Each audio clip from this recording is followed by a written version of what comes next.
पत्नी वामांगी क्यों कहलाती है? पार्वती के प्रश्न कौन सा श्रृंगार करने से स्त्री विधवा हो जाती है? पत्नी को किस तरफ बैठना शुभ या अशुभ माना जाता है? पत्नी को कब पति के दाएं अंग बैठना चाहिए? शास्त्रों में पत्नी को वामंगी कहा गया है, जिसका अर्थ होता है बाएं अंग का अधिकारी। इसलिए पुरुष के शरीर का बायां हिस्सा स्त्री का माना जाता है। इसका कारण यह है कि भगवान शिव के बाएं अंग से स्त्री की उत्पत्ति हुई है, जिसका प्रतीक है शिव का अर्धनारीश्वर शरीर।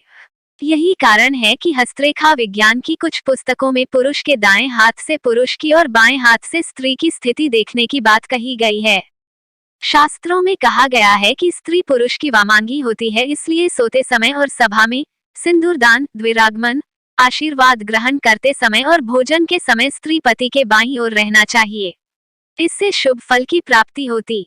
वामांगी होने के बावजूद भी कुछ कामों में स्त्री को दाईं ओर रहने के बाद शास्त्र कहता है। शास्त्रों में बताया गया है कि कन्यादान, विवाह, यज्ञ कर्म, जात कर्म, नामकरण और अन्नप्राशन के समय पत्नी को पति के दाईं ओर बैठना चाहिए। पत्नी के पति के दाएं या बाएं बैठने संबंधी इस मान्यता के पीछे तर्क ये है कि जो कर्म संसारिक होते हैं उसमें पत्नी पति के बाईं ओर बैठती है, क्योंकि यह कर्म स्त्री प्रधान कर्म माने जाते हैं। यज्ञ, कन्यादान, विवाह ये सभी काम पारलौकिक माने जाते हैं और इन्हें पुरुष प्रधान माना गया है। इसलिए इन कर्मों में पत्नी के दाईं ओर बैठने के नियम हैं। क्या आप जानते हैं, सनातन धर्म में पत्नी को पति की वामांगी कहा गया है, यानी कि पति के शरीर का बायां हिस्सा।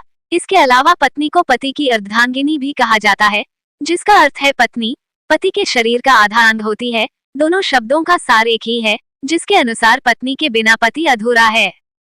पत्नी ही पति के जीवन को पूरा करती है, उसे खुशहाली प्रदान करती है, उसके परिवार का ख्याल रखती है और उसे वह सभी सुख प्रदान करती है जिसके वह योग्य है। पति पत्नी का रिश्ता दुनिया भर में बेहद महत्वपूर्ण बताया गया है। चाहे सोसाइटी कैसी भी हो, लोग कितने ही मॉडर्न क्यों ना हो जाएं, लेकिन पति पत्नी के रिश्ते का रूप वही रहता है, प्यार और आपसी समझ से बना हुआ। हिंदू धर्म के प्रसिद्ध ग्रंथ महाभारत में भी पति पत्नी के महत्वपूर्ण रिश्ते के बारे में काफी कुछ कहा गया है। भीष्म पितामह ने कहा था कि पत्नी को सदैव प्रसन्न रखना चाहिए, क्योंकि उसी से वंश की वृद्धि होती है। वह घर की लक्ष्मी है और यदि लक्ष्मी प्रसन्न होगी तभी घर में खुशियां आएगी। इसके अलावा भी अनेक धार्मिक ग्रंथों में पत्नी के गुणों के बारे में विस्तार पूर्वक बताया गया है। आज हम आपको गरुड़ पुराण, जिसे लोक प्रचलित भाषा में गृहस्थों के कल्याण की पुराण भी कहा गया है, उसमें उल्लिखित पत्नी के कुछ गुणों की संक्षिप्त व्याख्या करेंगे। गरुड़ पुराण में पत्नी के जिन गुणों के बारे में बताया गया है, उसके अनुसार जिस व्यक्ति की पत्नी में ये गुण हो, उसे स्वयं को भाग्यशाली समझना चाहिए। कहते हैं पत्नी के सुख के मामले में देवराज इंद्र अति भाग्यशाली थे, इसलिए गरुड़ पुराण के तथ्य यही कहते हैं। सा भार्या या गृहे दक्षा, सा भार्या या प्रियंवदा, सा भार्या या पतिप्राणा, सा भार्या या पतिव्रता। नमस्कार दोस्तों, बातें ज्ञान की YouTube चैनल में आपका स्वागत है। इस चैनल के द्वारा भक्ति, ईश्वर कथा, पौराणिक कथाएं, प्रेरक कहानियां और ज्ञानवर्धक कहानियों का विशेष संकलन आपको मिलेगा और आप ऐसे ही ज्ञानवर्धक वीडियो देख पाएंगे। कृपया चैनल को सब्सक्राइब करें, वीडियो को शेयर करें और अपना बहुमूल्य साथ बनाए रखें। धन्यवाद दोस्तों। जय श्री कृष्णा, राधे राधे।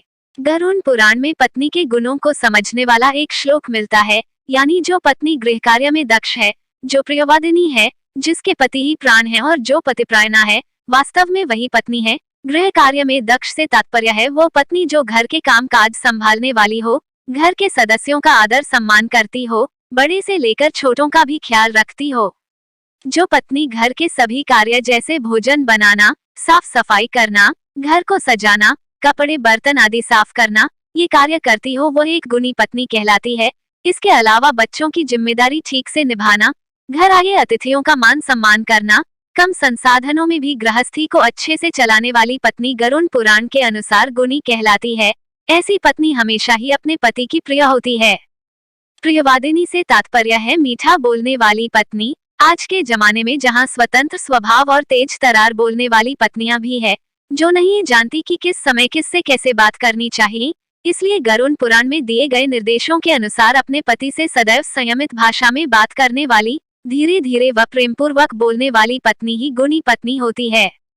पत्नी द्वारा इस प्रकार से बात करने पर पति भी उसकी बात को ध्यान से सुनता है, वह उसके इच्छाओं को पूरा करने की कोशिश करता है, परंतु केवल पति ही नहीं, घर के अन्य सभी सदस्यों या फिर परिवार से जुड़े सभी लोगों से भी संयम से बात करने वाली स्त्री एक गुणी पत्नी कहलाती है।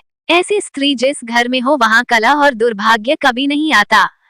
पतिपरायणा यानी पति की हर बात मानने वाली पत्नी भी गरुड़ पुराण के अनुसार एक गुणी पत्नी होती है।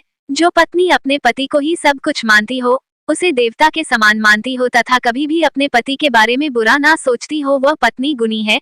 विवाह के बाद एक स्त्री न केवल एक पुरुष की पत्नी बनकर नए घर में प्रवेश करती है, वरन वह उस नए घर की बहू भी कहलाती है।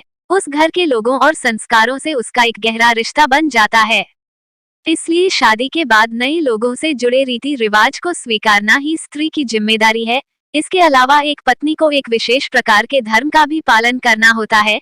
विवाह के पश्चात उसका सबसे पहला धर्म होता है कि वह अपने पति व परिवार के हित में सोचे, वह ऐसा कोई काम ना करे जिससे पति या परिवार का अहित हो। गरुड़ पुराण के अनुसार जो पत्नी प्रतिदिन स्नान कर पति के लिए सजती संवरती है, कम बोलती है तथा सभी मंगल चिन्हों से युक्त है, जो निरंतर अपने धर्म का पालन करती है तथा अपने पति का ही हित सोचती है, उसे ही सच्चे अर्थों में पत्नी मानना चाहिए। जिसकी पत्नी में ये सभी गुण हो, उसे स्वयं को देवराज इंद्र ही समझना चाहिए।